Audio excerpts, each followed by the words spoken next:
नमस्कार, daily line के news file bulletin में आपका स्वागत है। मैं हूं किरण।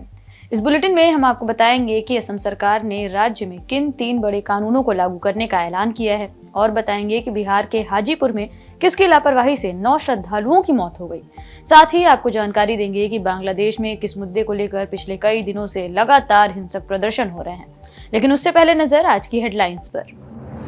असम में 3 बड़े कानून लाने की तैयारी में हिमंत बिस्वा सरकार। राज्य में जन्मे लोगों को ही मिलेगी सरकारी नौकरी। लव जिहाद के मामले में उम्र कैद। हिंदू मुस्लिम के बीच जमीन बिक्री से पहले लेनी होगी सीएम की सहमति।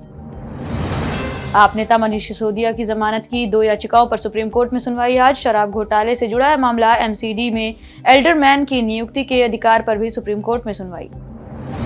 बिहार के हाजीपुर में 9 श्रद्धालुओं की मौत। डीजे वाहन हाईटेंशन तार की चपेट में आने से हुआ हादसा। गांव वालों ने बिजली विभाग पर लगाया लापरवाही का आरोप।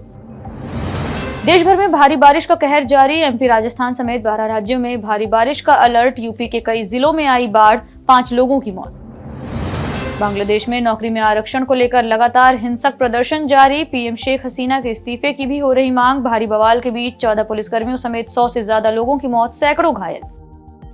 चर्चा करेंगे खबरों की विस्तार से। रुख करेंगे पहली खबर की ओर। असम सरकार राज्य में 3 कड़े और बड़े कानून लागू करने की तैयारी कर रही है। इसे लेकर मुख्यमंत्री हिमंत बिस्वा शर्मा ने रविवार को ऐलान किया। इन कानूनों के लागू होने के बाद असम में सरकारी नौकरी सिर्फ उन्हीं लोगों को मिलेगी जो असम में ही पैदा हुए हैं।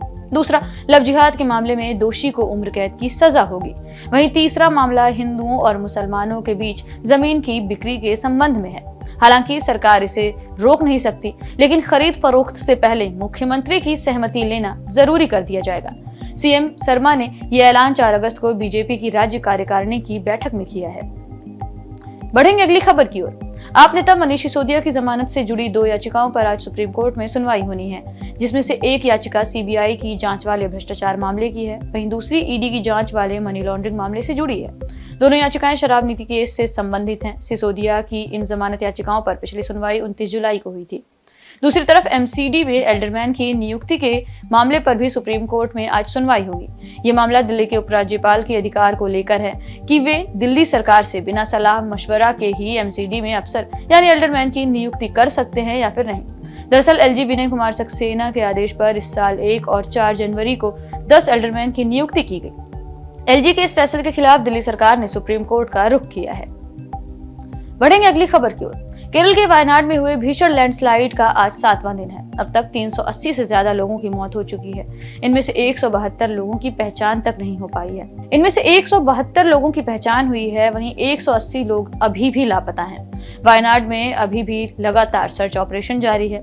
आज चालियार नदी में सर्च ऑपरेशन चल रहा है। यहाँ 6 टीमें मुडक्कई, चूरलमाला और सामलामट्टम में सर्च ऑपरेशन चला रही हैं। वहीं मौसम विभाग ने आज भी केरल के अलापुझा, एर्नाकुलम, कोझिकोड, वायनाड समेत कई जिलों में येलो अलर्ट जारी किया है। इसके साथ ही मछुआरों और तटीय क्षेत्रों के लोगों को सावधानी बरतने की सलाह भी दी गई है। इस त्रासदी में लैंडस्लाइड की सबसे पहले जानकारी देने वाली महिला की भी मौत हो गई है। वो वायनाड के चूरलमाला में एक प्राइवेट हॉस्पिटल के स्टाफ की मेंबर थी। उनका नाम नीतू जोजो बताया जा रहा है।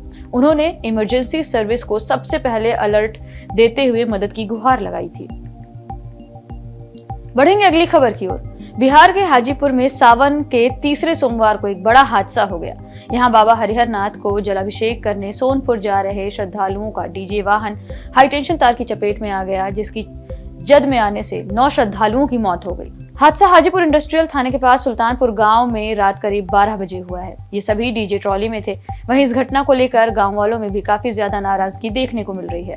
गांव वालों ने बिजली विभाग पर लापरवाही का आरोप लगाया है। गांव वालों का कहना है कि गांव की सड़कें और बिजली के तार बहुत खराब हालत में हैं। इसी के चलते डीजे ट्रॉली को निकलने के दौरान ही हाई टेंशन तार की चपेट में आने के बाद ये हादसा हुआ है और 9 लोगों की मौत हुई है।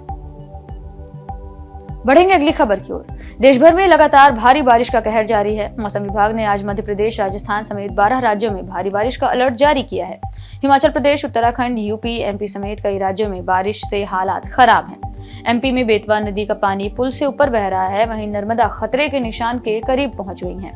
दूसरी तरफ उत्तर प्रदेश में कई जिले बाढ़ की चपेट में हैं। बलिया, लखीमपुर खीरी, फर्रुखाबाद, सीतापुर, बिजनौर और बाराबंकी में हालात काफी ज्यादा चिंताजनक हैं। इस बीच यूपी में 5 लोगों की मौत की खबर भी सामने आई है। राजस्थान के जोधपुर में 4 लोगों की मौत की खबर मिली है। वहीं उत्तराखंड में अब तक 17,000 लोगों का रेस्क्यू किया गया है और अब तक 17 लोगों की मौत की खबर सामने आई है।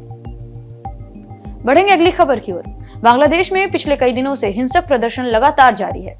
यहाँ नौकरी में आरक्षण खत्म करने और प्रधानमंत्री शेख हसीना के इस्तीफे की मांग की जा रही है, जिसके चलते प्रदर्शनकारी पूरे देश में जमकर प्रदर्शन कर रहे हैं। इस भड़की हुई हिंसा में अब तक 14 पुलिसकर्मियों समेत 100 से ज्यादा लोगों की मौत हो गई है, जबकि सैकड़ों लोग घायल हैं। यहाँ हालात इतने खराब हैं कि पूरे देश में अनिश्चित काल के लिए कर्फ्यू लगा दिया गया है। इसके साथ ही इंटरनेट पर भी बैन लगाया गया है। फिलहाल इस बुलेटिन में इतना ही। देश और दुनिया से जुड़ी तमाम खबरों से अपडेटेड रहने के लिए बने रहिए डेली लाइन के साथ।